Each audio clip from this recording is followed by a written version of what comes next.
This is the first recorded talk, not music, but the first talk of any kind, sermon or otherwise, to sell 1 million copies. The talk was called The Strangest Secret. And in it, he talks about the strangest secret is simply that you become what you think about. It turns out that what we focus on, what we concentrate on, what we think about, we tend to gravitate towards, move towards, become that. And if it's good or bad, we're gonna be pulled magnetically in the direction of the things we think about. You become what you think about is the strangest secret. As a man thinketh in his heart, so is he.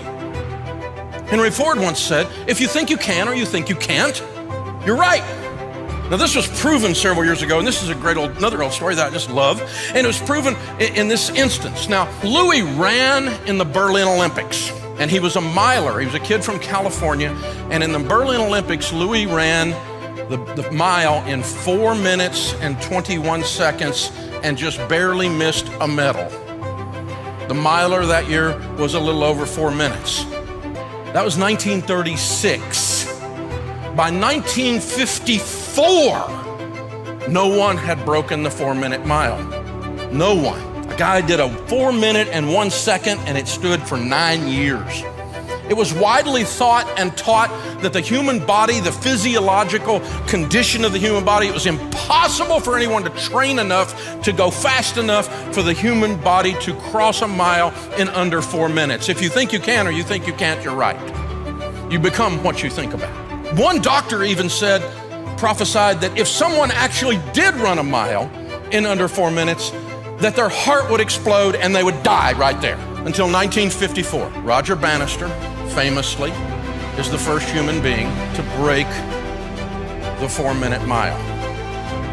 3 minutes and 59 seconds. The record lasted 46 days. 22 people broke the 4-minute mile within the next 6 years. I've told this story and I love it so much so that the watch that was used by the old guy sitting there in the trench coat as Bannister went across the line went up for sale on Sotheby's auction house in London.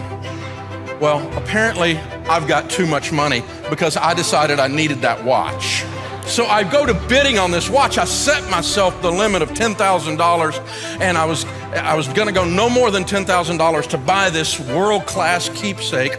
I quit bidding at $38,000. I bought this one on eBay for $4, okay? But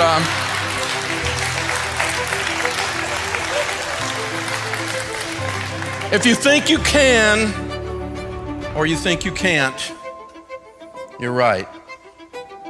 The power of intentionality. I'm gonna be intentional. You know, no one accidentally wins. You don't interview the guy after the Super Bowl and the little reporter runs over to the athlete and goes, how did you just win the World Series, the Super Bowl? They never say, I don't know, I just got off the bus. Now, I've been training since I was 6 years old.